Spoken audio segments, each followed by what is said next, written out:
Pues estamos en directo de nuevo con todos ustedes, yo aquí charlando con nuestro invitado, que es un gustazo hablar con alguien como él, Julián Hurtado de Molina. Muchísimas gracias por acompañarnos. Gracias siempre a vosotros. Y en este caso no te presento como cronista oficial de la ciudad, que también lo eres, sino que te voy a presentar, ¿vale?, como miembro, en este caso presidente del Instituto Español de Ciencias Histórico-Jurídicas. ¿Lo he dicho bien? Perfecto. No me he equivocado. Nada. Bienvenido, Julián, gracias por Gracias. estar con nosotros, y contigo vamos a conocer un poquito mejor el trabajo que se desarrolla desde este instituto, pero también vamos a hablar de una cita que hace poquito se ha desarrollado aquí en Córdoba y que es bastante importante, como es ese workshop que habéis llevado a cabo. Cuéntanos cómo surge la idea de traer a Córdoba una cita como esta que se desarrolla aquí. Sí, bueno, pues nosotros venimos realizando esta labor de investigación y de divulgación también Sí. de la historia del derecho, pues desde hace 19 años. Casi O sea, nada. empezamos justamente el año 2000. Vamos, empezamos el año anterior, pero digamos que los estatutos y demás se aprobaron en el 2000. Y bueno, llevamos realizando esta labor, yo creo que para nosotros intensa, hasta el punto de que, bueno, pues hemos, a lo largo de todos estos años, cada 2 años publicamos un boletín nuestro, el Boletín de Estudios Históricos Jurídicos, Codex, que por lo tanto va ya por la 8ª edición, con todos los trabajos de investigación que a nivel nacional se realizan sobre aspectos de la historia del derecho. Hombre, yo lo que quiero también hacer ver que la historia del derecho no es una cosa solo de un grupo reducido de intelectuales o digamos de un punto de vista científico, sino que la historia del derecho nos interesa a todos, porque ahora mismo estamos en una autonomía como es la andaluza, en la que ya podemos hablar de la historia de las instituciones andaluzas, de todo este periodo preautonómico, de todo ese periodo de transición a la autonomía, de todo el bagaje de legislativo y en todos los sentidos que ha generado la autonomía, por ejemplo, ¿no? Por no hablar de épocas anteriores. Bueno, precisamente estamos aquí en Córdoba. Córdoba era la capital de la España ulterior, es decir, que cuando Roma dominaba la península ibérica, estaba dividida en 2 provincias, la citerior y la ulterior. La ulterior tenía la capital en Córdoba, que por cierto la gobernaba directamente el Senado, porque se consideraba que era la zona más poblada, más desarrollada y más culta.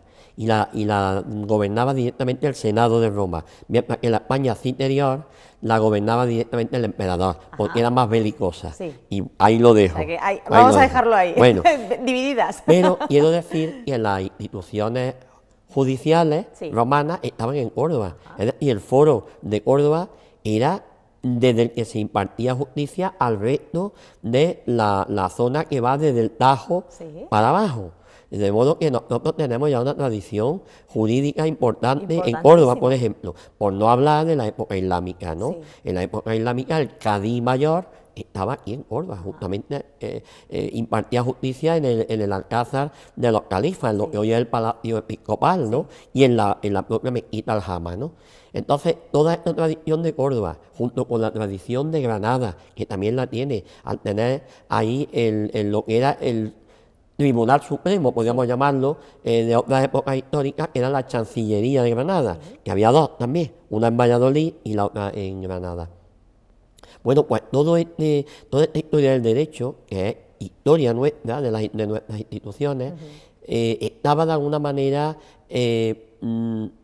segregada, fraccionada, pues en departamentos de historia del derecho, de las diferentes facultades de derecho de España. Y nosotros lo que hicimos fue crear un foro común, aglutinar a todos estos expertos, a todos estos,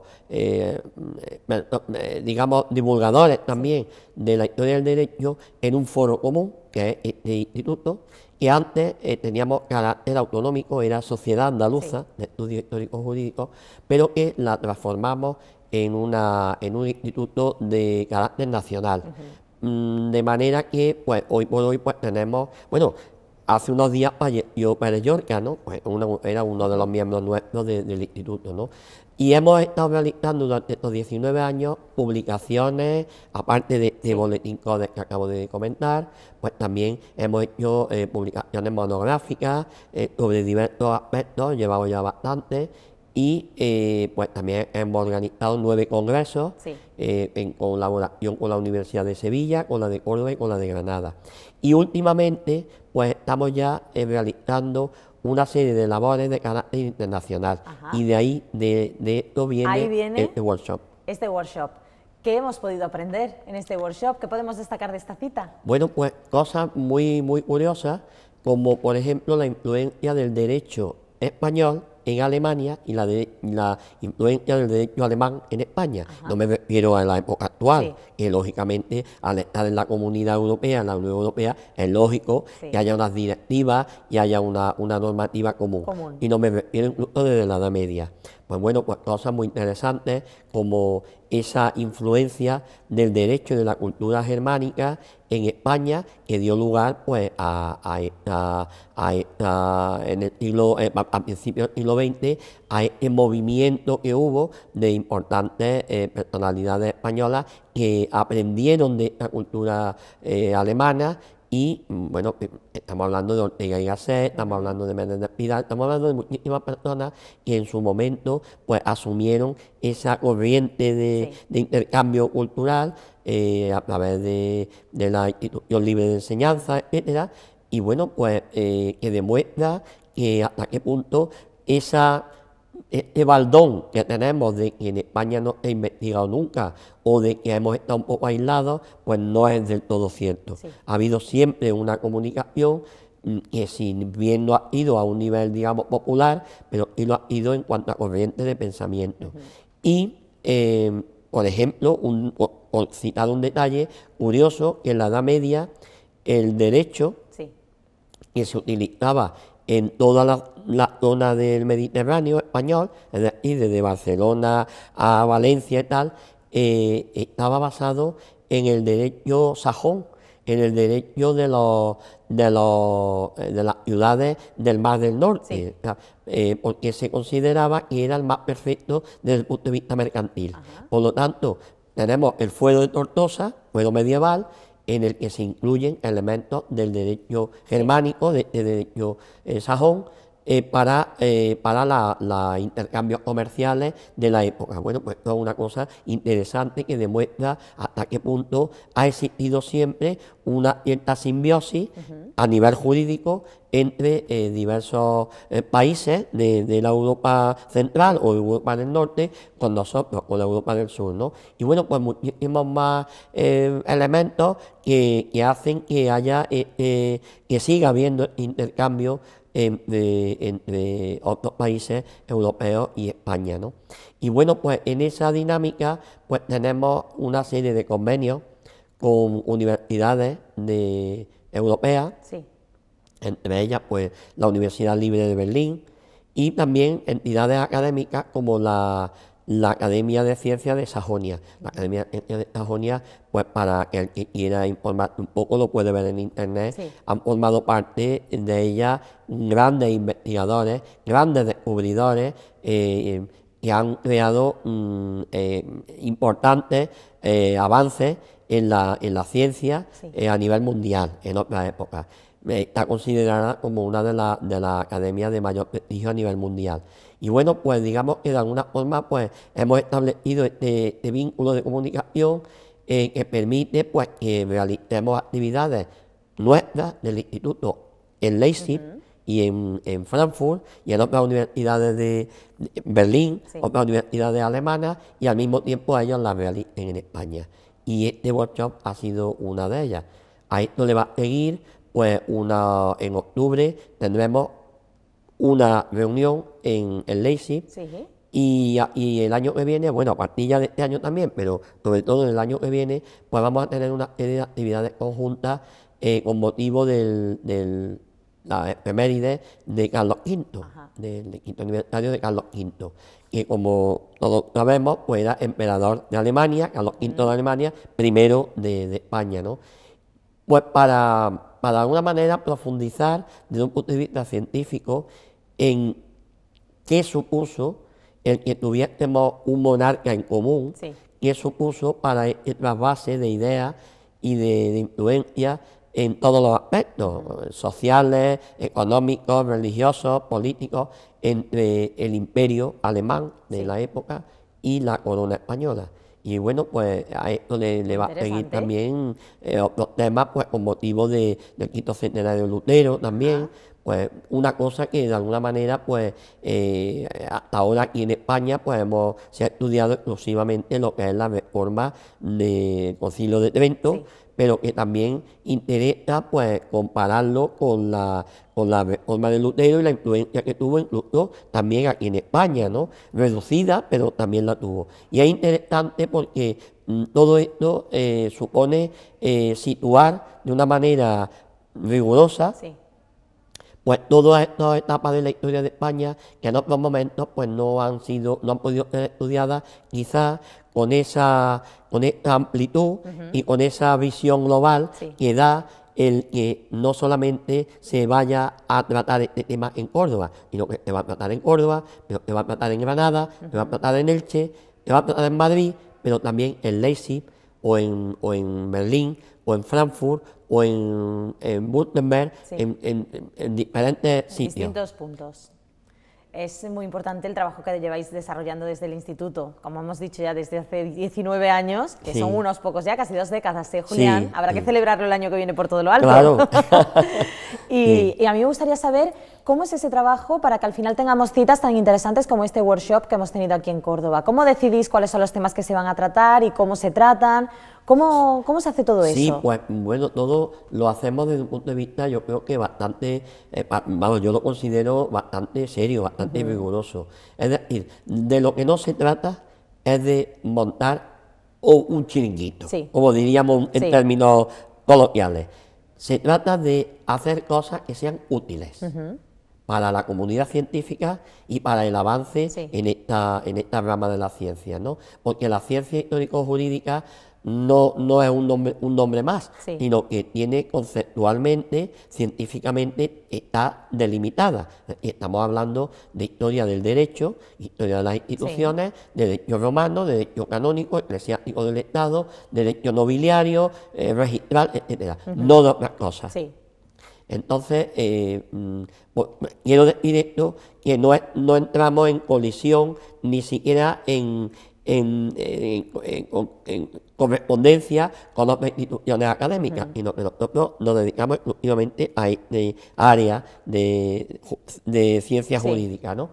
Bien, nosotros lo que hacemos es que cuando planteamos toda esta serie de cosas, tenemos diversas reuniones preparatorias, tanto en Alemania como la hemos tenido también en Italia, como la hemos tenido también en Austria y en Suiza, Sí. porque también todo esto, para decirlo de alguna manera, esto está englobado dentro de un grupo de excelencia en el que participan más de 60 universidades y entidades Sí. académicas de toda Europa. Y por eso digo que no es un chiringuito, Sí. que esto es una cosa creo que bastante interesante a nivel europeo. Y nosotros, pues, cuando se plantea alguna temática, pues tenemos diversas reuniones en diversos países y vamos poniendo en común y vamos delimitando aquello que consideramos que es útil Sí. y que se ha avanzado. Por ejemplo, yo tengo mucho interés últimamente, bueno, Sí. el instituto que presido, perdón, tenemos mucho interés en avanzar en el estudio del derecho islámico Sí. en España, del derecho andalusí. ¿Por qué motivo? Pues porque yo como historiador del derecho, y tengo algunas publicaciones al respecto, tradicionalmente saltamos desde el derecho romano y del derecho visigótico al derecho de la época cristiana, el fuero de Córdoba, por ejemplo, como si el derecho musulmán no hubiera existido. Y sí que existió. Y tuvo importancia. Es cierto que el derecho del fuero de Córdoba, el derecho cristiano, bebe y se fundamenta en el derecho visigótico, Sí. el derecho romano. Sí, pero bueno, también una etapa de la historia la ocupa el derecho andalusí. Y además, con importancia, porque la justicia que se impartía en Córdoba tenía relación y tenía influencia pues en Pamplona, Sí. o en La Coruña, o en Barcelona, o en cualquier otro sitio. Por lo tanto, ahí había una serie de sentencias. Evidentemente se ha estudiado, porque ahí tenemos el libro de Aljosanito, de los Sí. jueces de Córdoba. Pero, como todo, la investigación va en evolución. Y hay investigadores Sí. de fuera de Córdoba también que están trabajando mucho y bien sobre el tema, y me los quiero traer aquí a Córdoba. ¿También? Para que de alguna manera en el futuro podamos organizar un congreso sobre el derecho andalusí, cordobés. Y creo que podría ser importante para Interesantísimo. desvelar esta etapa de la historia de Córdoba, que no fue una etapa de 20 años, ni de Sí. 30, ni de un siglo, que fue de mucho más, pues que de alguna manera está un poco en pañales, Ajá. o no se conoce suficientemente. Y hay cosas muy importantes, que hoy en día Sí.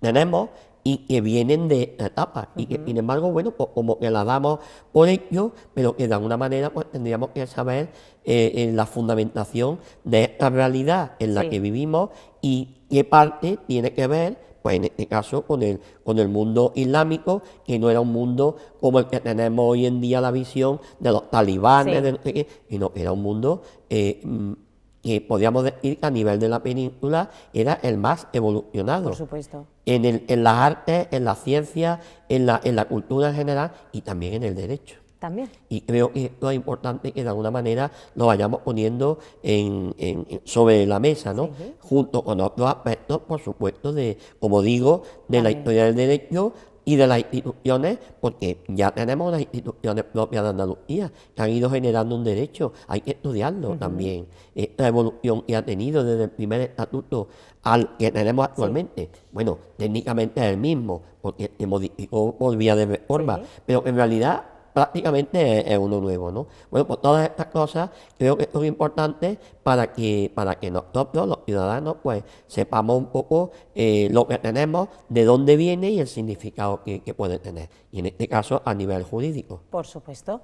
Julián, pues nos vamos a quedar con eso. Ya sabes que yo seguiría hablando contigo la mañana entera, la tarde, mañana también, porque me encanta aprender de ti, de todo lo que tienes que contar, pero hoy se nos acaba el tiempo Claro aquí, que por lo sí. tanto yo te voy a invitar dentro de un par de semanitas para que nos sigas contando cosas interesantes, ¿vale? Muchísimas gracias, y siempre tengo que darte las gracias a ti personalmente y a PTV, porque la verdad que con este programa y con todo lo que hacéis, pues estáis permitiendo que los ciudadanos de Córdoba conozcan muchos aspectos de la realidad social nuestra, que si no fuese por vosotros probablemente no se conocerían. Pues muchísimas gracias por tus palabras, Julián, y gracias por habernos acompañado Gracias. hoy. Un placer, como siempre, charlar contigo. Yeah.